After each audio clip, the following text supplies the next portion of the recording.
Saraswati group of education online લેક્ચરમાં આપ સૌ વિદ્યાર્થીઓનું હાર્દિક સ્વાગત છે।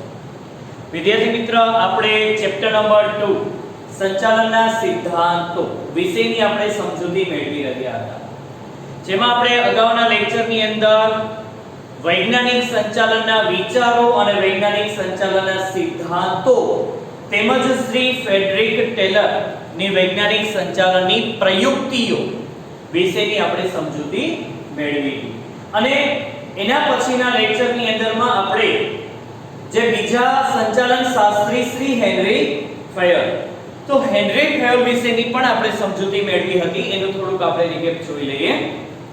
શ્રી હેનરી ફેયર એક ફ્રેન્ચ એન્જિનિયર હતા, સફળ ઉદ્યોગપતિ પણ હતા કે જેમણે 1916 ની અંદર એક સામાન્ય સંચાલનના સિદ્ધાંતો આપ્યા હતા અને એને જનરલ એન્ડ ઇન્ડસ્ટ્રીયલ મેનેજમેન્ટ નામના પુસ્તકની અંદર એના 14 સિદ્ધાંતો છે એ સમજાવ્યા હતા અને એ 14 સિદ્ધાંતો વિશેની આપણે આજે સમજૂતી મેળવવાની છે। ત્યાર પછી આપણે 7મો મુદ્દો વિશે સમજૂતી મેળવવી। 7મો મુદ્દો શું કહેવા માંગે છે? કેન્દ્રીકરણનો સિદ્ધાંત। કેન્દ્રીકરણ એટલે શું? તો કે ધંધાકીય એકમની અંદરમાં જ્યારે માલિક સત્તા અને જવાબદારીની સોંપણી કરે છે ત્યારે સત્તા અને જવાબદારીની સોંપણી બે રીતે થઈ શકે। એક કેન્દ્રીકરણ થઈ શકે અને એક વિકેન્દ્રીકરણ। તો કેન્દ્રીકરણ એટલે શું? તો કે કેન્દ્રીકરણ એટલે એક જ જગ્યાએ બધી જ સત્તા આપી દેવી, આખા ધંધાકીય એકમની સત્તા એક જ જગ્યાએ આપવી, એને શું કહેવાય? કેન્દ્રીકરણ કહેવાય। તો સ્વાભાવિક છે કે આપણે એટલું વિચારી શકીએ કે કંપનીમાં તો આ શક્ય જ નથી, નાના કદના ધંધાકીય એકમની અંદર કેન્દ્રીકરણ શક્ય છે, બરાબર મિત્ર? કારણ કે નાના કદનો આજે દાખલા તરીકે પ્રોવિઝન સ્ટોર છે, તો પ્રોવિઝન સ્ટોરની અંદરની તમામ પ્રકારની કામગીરી માલિક એટલું બધી જાતે કરી શકે છે, તો એ માલિકને સંપૂર્ણ સત્તા આપી દેવાની, બીજા કોઈ વ્યક્તિઓ એની નીચે કામ કરતા નથી, એને કહેવાય કેન્દ્રીકરણ। પણ આ જ સ્વરૂપ બધી જગ્યાએ છે તો કે ના, ઘણા બધી જગ્યાએ કંપની સ્વરૂપો પણ છે।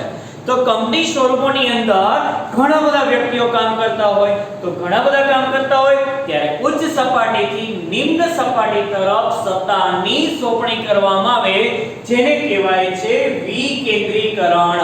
શું કહેવાય? વિકેન્દ્રીકરણ। પણ વિકેન્દ્રીકરણ છે માત્ર ક્યાં ઉપયોગી બને? મોટા કદના ધંધાકીય એકમની અંદરમાં કે જ્યાં માલિકો હોય, જે તે વિભાગના હેડ હોય, સુપરવાઇઝર હોય, બરાબર?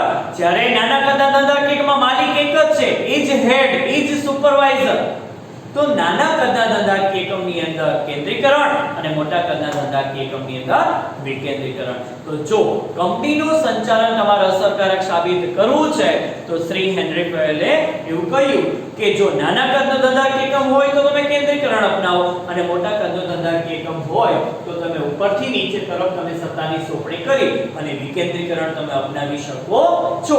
જો કોઈ કર્મચારીની શક્તિનો શ્રેષ્ઠ ઉપયોગ કરવો છે તો તમે આ કેન્દ્રીકરણ અપનાવો, અને જો એ વ્યક્તિના અંદરમાં રહેલી અલગ અલગ વ્યક્તિઓ જે છે કે ખાસિયત ઉપયોગ કરવી છે, અલગ અલગ કામ માટેના અલગ અલગ વ્યક્તિઓની ખાસિયતોનો લાભ લેવો છે તો વિકેન્દ્રીકરણ અપનાવો। આજે દાખલા તરીકે આ શૈક્ષણિક સંસ્થા જે છે જેની અંદર એક જ હેડ કે જેને હેડ તરીકે કામ કરવાનું, પ્રિન્સિપાલ તરીકે પણ કામગીરી કરવાની, એઝ અ ટીચર તરીકે કામગીરી કરવાની, એઝ અ આસિસ્ટન્ટ ટીચર તરીકેની કામગીરી કરવાની, કેટલું કામ કરશે? હા, ક્લાસીસ હોય, પર્સનલ ટ્યુશન હોય તો અહીંયા બધું કરવાનું, કારણ કે પર્સનલ ટ્યુશન છે તો સંખ્યા ઓછી હોય એટલે કેન્દ્રીકરણ ચાલે, પણ જેમ જેમ જેમ જેમ ક્લાસીસની સંખ્યાની અંદરમાં મીન્સ કે જે કહે છે તમારા ક્લાસની સંખ્યા વધતી જાય છે તો એક ક્લાસીસમાંથી બીજું ક્લાસીસ, આમ તમારી ક્લાસીસની સંખ્યા વધે છે, હવે એકલો વ્યક્તિ બધી જગ્યાએ પહોંચી વળી શકવાનો નથી, તો એને સત્તાની શું કરવી પડે? સોંપણી। તો અહીંયા જો કેન્દ્રીકરણ અપનાવે તો સંચાલન કેવું જાય? નિષ્ફળ। એટલા માટે શ્રી હેનરી ફેયરે શું કીધું કે નાના કદનો ધંધાકીય એકમ હોય તો કેન્દ્રીકરણ અને મોટા કદના ધંધાકીય એકમ હોય તો વિકેન્દ્રીકરણ અપનાવી અને તમે તમારા ધંધાકીય એકમનું સંચાલન સફળ બનાવી શકો છો। નેક્સ્ટ, કર્મચારીના વેતનનો સિદ્ધાંત। ઓકે, કર્મચારી શેના માટે કામ કરે છે મિત્ર? વેતન માટે કામ કરે છે। દરેકને પોતાની શારીરિક અને માનસિક જરૂરિયાત હોય જે પૂર્ણ કરવા માટે પૈસાની રિક્વાયરમેન્ટ છે. તો જે કર્મચારીઓ છે એ કોઈ કંપની કે કોઈ સંસ્થાની અંદરમાં જે પોતાનું શારીરિક કે માનસિક શ્રમ આપે છે એના બદલામાં વળતર મેળવે છે જેને કહેવાય છે વેતન. હવે એકમની અંદર કેટલાય પ્રકારના કર્મચારી કામ કરે છે, જેમાં મેનેજર તરીકેના વ્યક્તિઓ બી હોઈ શકે, જેમાં સુપરવાઇઝર લેવલના વ્યક્તિ હોઈ શકે, જેમાં જોબરો હોઈ શકે, કામદારો હોઈ શકે, હેડ ડિપાર્ટમેન્ટ હોઈ શકે. તો આવા બધા જે વ્યક્તિઓ છે બધાની લાયકાત કેવી છે મિત્ર? અલગ અલગ છે. તો બધાના વેતન કેવા હોવા જોઈએ? અલગ અલગ હોવા જોઈએ. પણ સમાન વેતન હોય તો કર્મચારીના કામનો ઉત્સાહ, જુસ્સો, પ્રોત્સાહન ડાઉન થાય છે. શું કામ? કારણ કે એની લાયકાત આવડત પ્રમાણે કામ મળતું નથી, વેતન મળતું નથી. એટલા જ માટે શ્રી હેનરી ફેલ્યો કીધું કે જો કર્મચારીની કાર્યક્ષમતા વધારવી હોય તો વેતન ન્યાયી હોવું જોઈએ અને નિયમ અનુસાર ચૂકવવું જોઈએ. ન્યાયી એટલે કોઈ પણ જાતના પક્ષપાત કે પૂર્વગ્રહ વગર વેતન પ્રથા હોવી જોઈએ અને નિયમ અનુસાર. નિયમ અનુસાર એટલે કેવી રીતે? કે જો સમય પ્રમાણે કામ કરતા હોય તો સમયના આધારે વેતન આપવું, કામના પ્રમાણમાં વેતન આપવાનું થતું હોય તો એને જેટલું કામ કર્યું એટલું વેતન આપવું. તો નિયમ પ્રમાણે આપવું. નિયમ પ્રમાણે વેતન આપશો ને તો મિત્ર માલિક અને કર્મચારી બેઉ વચ્ચેના સંબંધ સુદૃઢ બનશે, અસરકારક બનશે, સારા બનશે, જે તમારા ધંધાકીય એકમની અંદર એક જૂથ ભાવના ઊભી થાય છે. પરિણામે તમારા ધંધાકીય એકમના ધ્યેય સરળતાથી સિદ્ધ કરી શકાય. પણ જો સમાન વેતન ચૂકવશો તો માલિક અને કર્મચારી વચ્ચેના સંબંધો સારા નહીં બને, જે તમારા ધંધાકીય એકમનું સંચાલન કેવું બનાવશે? નિષ્ફળ બનાવે છે. તો એકમની અંદરમાં તો કેટલા પ્રકારના કર્મચારી કામ કરતા હોય. કુશળ કર્મચારી હોય, અર્ધ કુશળ હોય અને બિન કુશળ કર્મચારી પણ હોય. તો જો કુશળ કર્મચારી કામ કરે છે તો સ્વાભાવિક છે કે એની કામગીરી કેવી હશે? સારી જશે, અસરકારક જશે, શ્રેષ્ઠ જશે. તમે જે સોંપ્યું હશે એના કરતાં વધુ જ કામ કરતા હશે તો એને વધુ વેતન આપો. અને જો બિન કુશળ કર્મચારી હોય, જેમ કે વોચમેન છે કે આ બધા વ્યક્તિની તમે નિમણૂક તમે કરો તો સ્વાભાવિક છે એનું વેતન એના પ્રમાણમાં હોય અને મેનેજર કક્ષાના માણસનું વેતન એના પ્રમાણમાં હોય. તો કુશળ અને બિનકુશળ કર્મચારીઓને વેતન એની લાયકાત, આવડત અને શિક્ષણ પ્રમાણે મળવું જોઈએ. સાથે બીજું એ તમને કહે છે કે જો જે ઘણા બધા એકમની અંદરમાં કર્મચારી એવાય હોય કે જે આપણે એને સોંપ્યું હોય એના કરતાં કામ હંમેશા વધુ કરતા હોય, તો વધુ કરતા હોય તો નફો વધુ થાય છે ને મિત્ર. તો એ નફો કોના સહિયારીનું પરિબળ થયું? માલિક અને કર્મચારી. એકલા માલિકથી નફો ના થાય. માલિક ડિસિઝન લે છે, કામ કર્મચારી કરે છે, તો નફો બેયના ભોગે થવો જોઈએ. માલિકના ભોગે કર્મચારીને વેતન ઓછું આપો, માલિક બધો નફો ખાઈ જાય અને કર્મચારીને કાંઈ નહીં, તો કર્મચારીના કામનો ઉત્સાહ ઘટી જાય છે. એટલા માટે જો નફો વધુ થયો હોય તો એ કર્મચારીના કારણે થયો છે, તો નફામાંથી એને ભાગ આપવો, જેને નફા ભાગ કહેવાય. વર્ષના અંતે વેતન ઉપરાંત અમુક વધારાનું વળતર જે બોનસ તરીકે ઓળખીએ છીએ. અમુક વ્યક્તિઓ એવા પણ હોય છે કે જેને સંચાલક મંડળ હોય તો એના પ્રતિનિધિ તરીકે પણ તમે નિમણૂક કરી શકો છો. તો એ વ્યક્તિની એક એને કામ કરવાનો એક ઉત્સાહ, એક જુસ્સો, એક પ્રોત્સાહન, એક ધગસ વધે છે. તો વેતનનો સિદ્ધાંત પણ તમારા સંચાલનને અસર કરે છે. તો જ્યારે તમે કોઈ કર્મચારીના વેતન નક્કી કરતા હો ત્યારે ખાસ બાબત ધ્યાનમાં લેવાની છે કે વેતનના આંકડા એવા હોવા જોઈએ કે જેનાથી એ કર્મચારીને કામનો ઉત્સાહ વધે, એક ધગસ વધે. તો આ થયો વેતનનો સિદ્ધાંત. નવમો સિદ્ધાંત, સામાન્ય હિતને મહત્વ, વ્યક્તિગત હિતને ગૌણ-સાર. સામાન્ય હિતને મહત્વ કરવાની વાત કરે છે, વ્યક્તિગત હિતને ગૌણ-સાર. ગૌણ એટલે બીજી વાત કરે છે. બીજી મહત્વ આપવું પણ પેલા વ્યક્તિગત મહત્વ ના આપો. એકમની અંદરમાં ઘણા બધા કર્મચારી કામ કરતા હોય, એ બધા કર્મચારીઓમાંથી કોઈ વ્યક્તિને જ મહત્વ આપતા હોય, બાકીના તો શું બાકીના વ્યક્તિઓ શું કરવા આવે છે? એ બી કામ કરવા માટે આવે છે. તો બધાને સમાન હક આપવાની વાત છે. કારણ કે સંચાલન એ સામૂહિક પ્રવૃત્તિ છે, એ જૂથ પ્રવૃત્તિ છે. અને એમાંય જો તમે વ્યક્તિગતને જ મહત્વ આપો, એકલા વ્યક્તિને જ મહત્વ આપો તો કર્મચારીને કામ કરવાનો ઉત્સાહ રહેતો નથી. આજે ક્લાસરૂમની અંદર માં 30 વિદ્યાર્થીઓ બેઠા છે. 30 વિદ્યાર્થીઓ પ્રત્યે જો સમાનતા દાખવું 30 એ 30 વ્યક્તિઓને એક જ સરખું તો એને સામાન્ય હિત કહેવાય. પણ એ 30 વિદ્યાર્થીઓમાંથી હું કોઈ એકાદા વિદ્યાર્થીને મહત્વ સૌથી વધુ એને મહત્વ આપું. પ્રશ્ન પૂછવામાં આવે તો એને જ પૂછું, બોલવાનું તો એને લેસન ન કરે તોય ચાલશે, ચોપડા ઉતારે નહીં તોય ચાલશે, એમ ન ચાલે.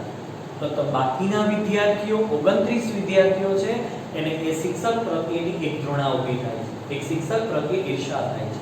એટલે પછી સ્વાભાવિક છે કે વિદ્યાર્થી અને શિક્ષક વચ્ચેના સંબંધો ડેવલપ થતા નથી. તો એના કરતાં બેટર કે જો એ શિક્ષક ક્લાસરૂમની અંદર બધા જ વિદ્યાર્થીઓ પ્રત્યે સમાનતા દાખવતો હોય, સમાન હિત દાખવતો હોય તો બધા વિદ્યાર્થીઓ એ શિક્ષકને સપોર્ટ કરશે. એટલે જ અહીં કીધું છે કે સંચાલન એ સામૂહિક પ્રવૃત્તિ છે. એટલા જ માટે વ્યક્તિ વચ્ચે અને વિભાગો વચ્ચે એક સૂત્રતા હોવી જરૂરી છે. ખાલી કોઈ એક વિભાગને જ મહત્વ આપવું તો એ શક્ય નથી. ખાલી અમુક વ્યક્તિઓને જ મહત્વ આપવું તો એનાથી પણ તમારું સંચાલન નિષ્ફળ નીવડે છે. એટલા માટે જ્યાં જૂથમાં વ્યક્તિઓ કાર્ય કરતા હોય ત્યાં વ્યક્તિગત હિતને મહત્વ ન આપતા સામૂહિક હિતને મહત્વ આપવું, એટલે કે બધા વ્યક્તિઓને મહત્વ આપવું, જેથી બધા જ વ્યક્તિઓ તમારું એકમ જે છે એને પોતાનું એકમ સમજીને કામ કરી અને તમારા હેતુને એ સિદ્ધ કરાવશે. ત્યારબાદ 10મો સિદ્ધાંત વ્યવસ્થાનો સિદ્ધાંત. વ્યવસ્થા એટલે કે ધંધાકીય એકમની અંદર તમારા જે નક્કી કરેલા જે ધ્યેય છે એ ધ્યેયને સિદ્ધ કરવા માટે એક વ્યવસ્થા ઊભી કરવી પડે છે, જેની અંદરમાં બે બાબતો પર ભાર મૂકવામાં આવે છે. વ્યવસ્થા કોની કરવાની હોય? એક માલસામાનની વ્યવસ્થા કરવાની હોય અને એક કર્મચારીની વ્યવસ્થા કરવાની હોય. એ વ્યવસ્થાની અંદરમાં પણ એની દરેકની જગ્યાઓ નિશ્ચિત હોવી જોઈએ. જેમ કે દાખલા તરીકે માલસામાનનો આપણે વિચારીએ તો માલસામાન એટલે કે કાચો માલ છે, અર્ધ તૈયાર માલ છે, તૈયાર માલ છે, તો કાચો માલ ક્યાં મૂકવો, કઈ જગ્યાએ મૂકવો, અર્ધ તૈયાર માલ ક્યાં મૂકવો. ત્યારબાદ માલસામાનની અંદરમાં જે સાધન સામગ્રી છે તો એ સાધન સામગ્રી માટેના ઓઇલ, ગ્રીસ આ બધું જે કાંઈ છે એની રિક્વાયરમેન્ટ હોય, સ્પેર પાર્ટ્સ આ બધાની રિક્વાયરમેન્ટ હોય તો આની જગ્યા એક ફિક્સ એક નક્કી કરેલી હોવી જોઈએ. શું કામ? હવે જો આની જગ્યા ફિક્સ ન કરેલી હોય અને તમારે કોઈ સાધનની અંદરમાં કંઈ નુકસાની થઈ છે, કંઈ સાધન અત્યારે બંધ પડી ગયું છે તો એનું રિપેરિંગ કરવાનું છે, તેના મરામત માટેના જે કંઈ સાધનો છે, એના ઓજારો જે કંઈ છે એની કોઈ જગ્યા ફિક્સ નથી, તમે ક્યાં મૂક્યું છે એ તમને ખ્યાલ નથી, તો ટાઈમ ટુ ટાઈમ એ તમને મળવાના નથી, તો તમારું સાધન યંત્ર જે છે એ રિપેરિંગ નહીં થાય. એના કરતાં બેટર કે જે યંત્રના રિપેરિંગ માટેના જે કાંઈ સાધનો છે એની કોઈ એક જગ્યા ફિક્સ કરવામાં આવેલી હોય તો ડાયરેક્ટ આપણે ત્યાંથી લઈ અને આપણે સાધનો જે કાંઈ છે એનું મરામત કરાવી શકીએ છીએ. એ જ રીતે તમારા એકમની અંદરમાં કામ કરતા જેટલા કર્મચારીઓ છે એ દરેક કર્મચારીઓની જગ્યા ફિક્સ હોય. એની લાયકાત, એની આવડત, એના શિક્ષણ, એના અનુભવ પ્રમાણે દરેકની જગ્યા ફિક્સ હોય.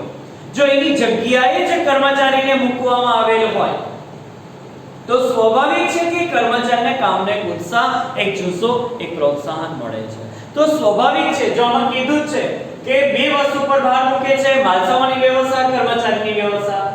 માલસામાનની દરેક વસ્તુ જો યોગ્ય જગ્યાએ હોય તો જરૂર પડે ત્યારે સરળતાથી મેળવી શકાય છે. એ જ રીતે દરેક કર્મચારીના સ્થાન પણ નિશ્ચિત હોવા જોઈએ જેથી કર્મચારીને કાર્ય પ્રત્યેનો જુસ્સો વધે છે. હેડ લેવલના વ્યક્તિઓને વોચમેન તરીકે મૂકવામાં આવે, વોચમેન તરીકે વ્યક્તિને હેડ તરીકે મૂકવામાં આવે, તો વિચારો જે હેડને કે પ્રોત્સાહન મળશે. તો એને કાર્ય જુસ્સો વધારવો છે, એને પ્રોત્સાહન વધારવું છે તો એની લાયકાત, એની આવડત, એના શિક્ષણ પ્રમાણે એની યોગ્ય જગ્યા નક્કી કરી એ પ્રમાણે નિમણૂક કરી અને એની યોગ્ય જગ્યાએ મૂકવા જોઈએ. તો જ તમારું સંચાલન છે એ અસરકારક સાબિત થાય છે. તો સંચાલનની સફળતા માટે તમારે જ્યારે એકમની આખી જે વ્યવસ્થા ઊભી કરવાની છે ત્યારે એ વ્યવસ્થા પર આ બે બાબતો પર ભાર મૂકી અને આખું વ્યવસ્થાપન ઊભું કરવામાં આવે છે જેના કારણે તમારું સંચાલન અસરકારક નીવડે છે. ત્યાર પછી સમાનતાનો સિદ્ધાંત.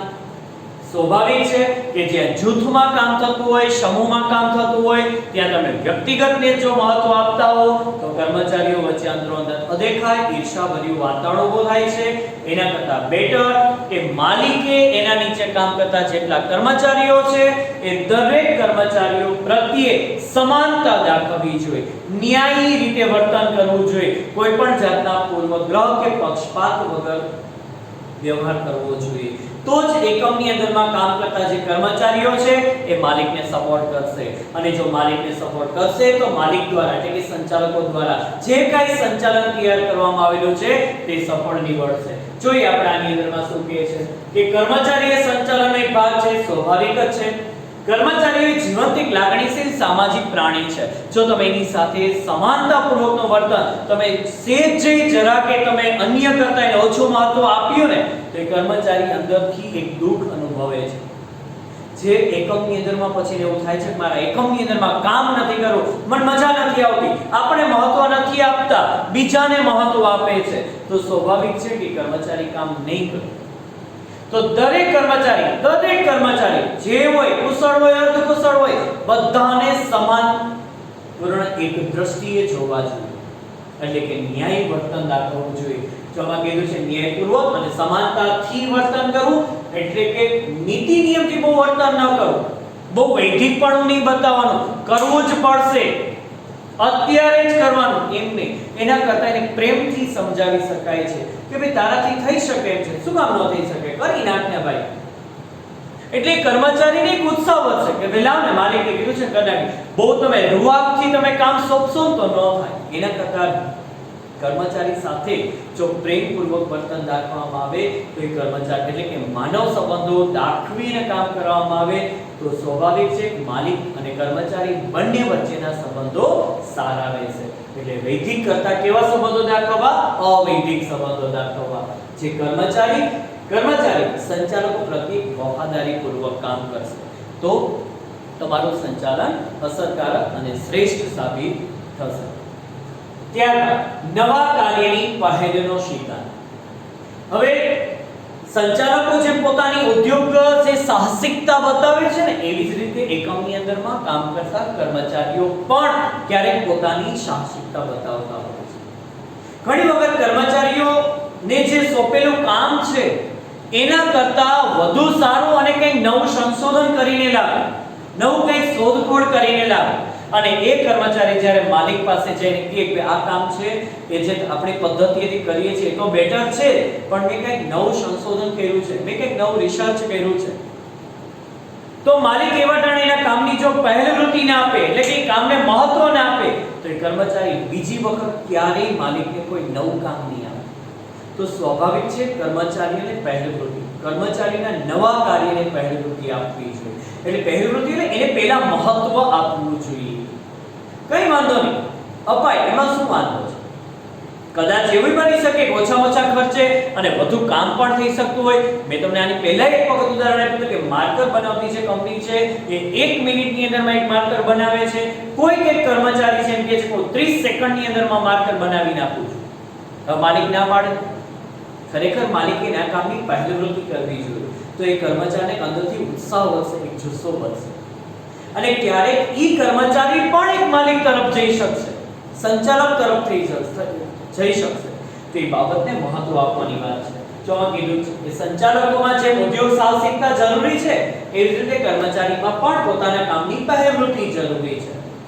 જો સંચાલકોને એવું લાગે કે કર્મચારીને બહુ સારામાં સારું વાતાવરણ પૂરું પાડવું જોઈએ અને કર્મચારીને પહેલવૃત્તિ આપવી જોઈએ તો કર્મચારીઓ કામ કરશે.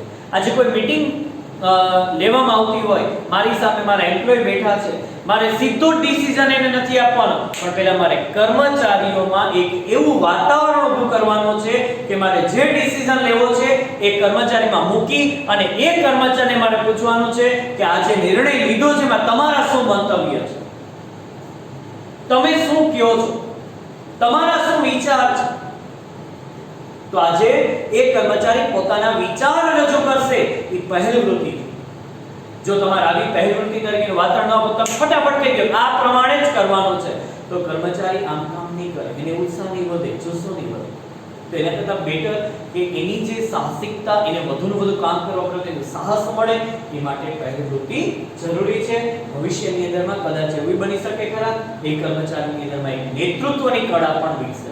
એ કર્મચારી એના નીચે ઘણા બધા કર્મચારીઓ પાસેથી કામ કરાવશે એવી નેતાગીરી પણ વિકસે. તો એની અંદર એની જે કાંઈ સુસુપ્ત શક્તિઓ છે એ બધી જ બહાર આવશે. કારણ કે કર્મચારીમાંથી જ એ વ્યક્તિ વિભાગનો હેડ બની શકે. પણ પેલા એ કર્મચારીને પહેલી વૃત્તિ આપો તો એ હેડ બની શકે ને. એટલા જ માટે સંચાલનને સફળ બનાવવા માટે કર્મચારીઓ જે કાંઈ છે એ કંઈ નવું સંશોધન કરીને લાવતા હોય, કંઈ શોધખોળ કરીને લાવતા હોય તો એ કર્મચારીના કાર્યને પહેલી વૃત્તિ આપવી જોઈએ. 13મો પોઈન્ટ, જૂથ ભાવનાનો સિદ્ધાંત. જૂથ એટલે શું? સમૂહ. કંપનીઓની અંદરમાં સ્વાભાવિક છે કે કોઈ 1 2 4 વ્યક્તિઓથી કામ શક્ય ન થતું હોય. ત્યાં ઘણા બધા વ્યક્તિઓ ભેગા થયેલા હોય. હવે જ્યાં ઘણા બધા વ્યક્તિઓ ભેગા મળી અને કંપનીના હેતુને સિદ્ધ કરવા માટે એકત્રિત થયેલા હોય ત્યાં જૂથ ભાવના દાખલ કરવી જરૂરી છે. જૂથ ભાવના ક્યારે દાખલ થાય? તો કે સંચાલકો અને કર્મચારીઓ વચ્ચે પરસ્પર જે સંબંધ છે ને સાનુકૂળ હોય તો થાય. એટલે કે માલિક અને કર્મચારી બે વચ્ચેના સંબંધ કેવા હોવા જોઈએ? સારા. પણ ક્યારે બને? તો કે માલિક હંમેશા કર્મચારીઓ પ્રત્યે સમાનતાપૂર્વકનો વ્યવહાર દાખલ કરતા હોય, ન્યાયી વર્તન દાખલ કરતા હોય, કોઈ પણ જાતના પૂર્વગ્રહ કે પક્ષપાત વગર વ્યવહાર દાખલ કરતા હોય તો જ કર્મચારીઓ હંમેશા માલિક સાથે રહીને કામ કરશે. તો માલિક અને કર્મચારી બંને વચ્ચે પરસ્પર રહેલો છે, બંને વચ્ચેના સંબંધો સહકારભર્યા હોવા જોઈએ. પરિણામે જૂથ ભાવના પેદા થશે અને જૂથ ભાવના ઊભી થશે એટલે ભાઈચારાની ભાવના વિકસશે. એટલે સ્વાભાવિક છે કે બધા જ કર્મચારીઓ એક સાથે રહીને એક જ ઉદ્દેશથી કાર્ય કરશે. પરિણામે ધંધાકીય કામના ધ્યેય સરળતાથી સિદ્ધ કરી શકાય છે. ત્યારબાદ નોકરીની સ્થિરતાનો સિદ્ધાંત. નોકરીની સ્થિરતા એટલે લાંબા સમય સુધી કર્મચારી તમારા એકમની અંદરમાં હોવો જોઈએ. શું કામ? કારણ કે કાયમી અને સ્થિર કર્મચારી ગણ એ તમારા ધંધાકીય એકમની મૂડી છે. કર્મચારી વગર ધંધાકીય એકમ શક્ય નથી મિત્ર. એ તમારા ધંધાકીય એકમની એક અમૂલ્ય મિલકત છે. એટલે જે કર્મચારી તમારા ધંધાકીય એકમની અંદરમાં તમે લીધો છે એ કર્મચારીને એવી તાલીમ આપો, એ કર્મચારીને એવું વાતાવરણ પૂરું પાડો કે જેથી કરીને એ કર્મચારી લાંબો સમય સુધી ટકી રહે. અને જે કર્મચારી એકમની અંદરમાં લાંબા સમય સુધી કામ કરતો હોય ને તો એ સ્વાભાવિક છે કે કર્મચારીનો વિકાસ થાય અને એ કર્મચારીની શક્તિઓનો વિકાસ થાય અને એ કર્મચારીનો વિકાસ થાય તો એ કર્મચારી તમારા ધંધાકીય એકમને ઘણો બધો લાભ અપાવશે. તો એકમની અંદર કર્મચારીઓને ટકાવી રાખવા માટે તમારે શું કરવું જોઈએ? તો કે એકમની અંદર કર્મચારીને ટકાવી રાખવા માટે શ્રી હેનરી કીધું કે એક કર્મચારી જે એકને એક જગ્યાએ કામ કરતો હોય તો સમયાંતરે એની બદલી કરવી, સમયાંતરે એની બઢતી કરવી, એના પગારમાં વધારો કરવો, એને બોનસ આપવું. આવા નાણાકીય અને બિન નાણાકીય પ્રોત્સાહનો પૂરા પાડવા જોઈએ. જેટલા કર્મચારીને પ્રોત્સાહન પૂરા પાડશો એટલો જ કર્મચારી તમારું એકમ છોડીને બીજે ક્યાંય કામ કરવા નહીં જ જાય. જેના કારણે મજૂર ફેરબદલી દર ઘટશે. મજૂર ફેરબદલી દર એટલે તમારા એકમની અંદરમાં વર્ષ દરમિયાન કામ કરતા જે કુલ કર્મચારીઓ છે એમાંથી જેટલા કર્મચારીઓ એકમ છોડીને ચાલ્યા જાય છે એનો દર, એને મજૂર ફેરબદલી દર કહેવાય. જેમ કે આખા વર્ષ દરમિયાન કર્મચારી 1000 કર્મચારી કામ કરે છે તો 1000 કર્મચારીમાંથી 100 કર્મચારી નીકળી ગયા તો કેટલા ટકા કર્મચારી નીકળ્યા કહેવાય? 10% કર્મચારી નીકળ્યા કહેવાય. તો આ દર ઓછો હોવો જોઈએ. જેટલો દર ઓછો બનશે એટલો તમારા એકમની અંદરમાં કર્મચારી લાંબા સમય સુધી કામ કરશે અને એ કર્મચારી તમને ઘણો બધો ફાયદો અપાવશે. એ એકમને ઘણો બધો ફાયદો અપાવશે, ઉત્પાદકતામાં ઘણો બધો ફાયદો અપાવશે, નફામાં ઘણો બધો ફાયદો અપાવશે. તો સ્વાભાવિક છે કે એકમની અંદરમાં કર્મચારીઓને નિમણૂક કર્યા પછી એ કર્મચારીને લાંબા સમય સુધી ટકાવી રાખવા માટે સંચાલકોએ એના સંચાલનની અંદરમાં યોગ્ય નિર્ણય લે અને કર્મચારી એકમની અંદરમાં લાંબા સમય સુધી ટકે એવા પ્રયત્ન કરવા જોઈએ. આટલા 14 સિદ્ધાંતો આપ્યા છે અને છેવટે પાછું હેનરી ફેલે કીધું શું? જો હેનરી ફેલે ઉપરોક્ત સિદ્ધાંતો આપી અને પાછું દર્શાવતી તેવું કીધું કે સંચાલનના સિદ્ધાંતોની ઉપરયુક્ત યાદી એટલે કે આ 14 સિદ્ધાંતોની જે યાદી છે એ પૂર્ણ નથી મિત્ર, યાદ રાખો. હેનરી ફેલે 14 સિદ્ધાંતો તો આપ્યા, એ 14 સિદ્ધાંતોને મહત્વ એટલા બધા સાબિતી કરાવ્યા, પણ છેવટે એ કીધું કે મેં જે 14 સિદ્ધાંતો આપ્યા છે એટલા પૂરતા મર્યાદિત નથી. સંચાલકો પોતાના અનુભવ, એમની આવડત, એમના શિક્ષણ ને ધ્યાનમાં રાખી, એના જ્ઞાનને ધ્યાનમાં રાખીને એમાં નવા સિદ્ધાંતો પણ ઉમેરી શકે છે. એટલે કે 14 કરતા તમે 15મો સિદ્ધાંત એડ કરી શકો છો. એ તમારા જ્ઞાનના આધારે ઉમેરો, તમારા શિક્ષણના આધારે ઉમેરો. આ 14 તો છે જ, આ 14 સિવાયના પણ તમે આ સિદ્ધાંતોની અંદરમાં એડ કરી શકો છો, એટલે કે ઉમેરો કરી શકો છો, અથવા માં જરૂરી સુધારા વધારા પણ કરી શકો છો. અને આ 14 સિદ્ધાંત માત્ર ને માત્ર ધંધાકીય એકમોમાં જ નહીં, પણ આર્થિક, સામાજિક, રાજકીય બધા જ ક્ષેત્રની અંદરમાં એક સમાન લાગુ પડશે. બધી જગ્યાએ એક સરખું જોવા મળશે. બધી જગ્યાએ કાર્ય વિભાજન તો થતું જ હોય, બધી જગ્યાએ સત્તા જવાબદારી તો સોંપાતી જ હોય, બધી જગ્યાએ દોરવણી તો અપાતી જ હોય. હા, સિદ્ધાંત બધી જગ્યાએ સેમ હશે, પણ એ સિદ્ધાંતની કામગીરી અલગ અલગ હશે. બધા કાર્ય તો થતા જ હશે. તો છેવટે તમને આ બાબત પણ શ્રી હેનરી ફેલે કીધેલી છે. હવે આ પ્રશ્ન પૂર્ણ થાય છે. 5 માર્કમાં 14 સિદ્ધાંતો સમજાવવાના નહીં પૂછાય, ચિંતા ન કરો. તમને એમાંથી યાદી આપી કોઈ પણ 5 સિદ્ધાંતોની સમજૂતી પૂછી હશે, અથવા તો 3 માર્કમાં ખાલી આટલો જ યાદી પૂછી હશે, અથવા 2 માર્કની અંદરમાં કોઈ પણ સિદ્ધાંતની સમજૂતી તમને પૂછી હશે. વિદ્યાર્થી મિત્રો, આખો પ્રશ્ન એકવાર કમ્પ્લીટ થઈ ગયો છે. ફરી પાછો આપણે ખાલી મુદ્દા જોઈ લઈએ. શ્રી હેનરી ફેલે કેટલા સિદ્ધાંતો આપ્યા છે? 14. સૂત્ર શું હતું? કાશ હું દોષી રે કેક સા વ્યસન જૂનું.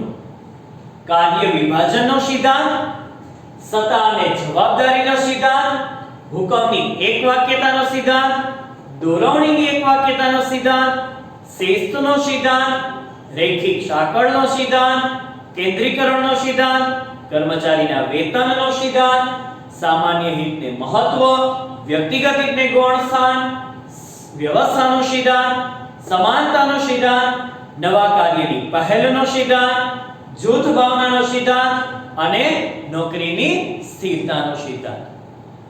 આભાર.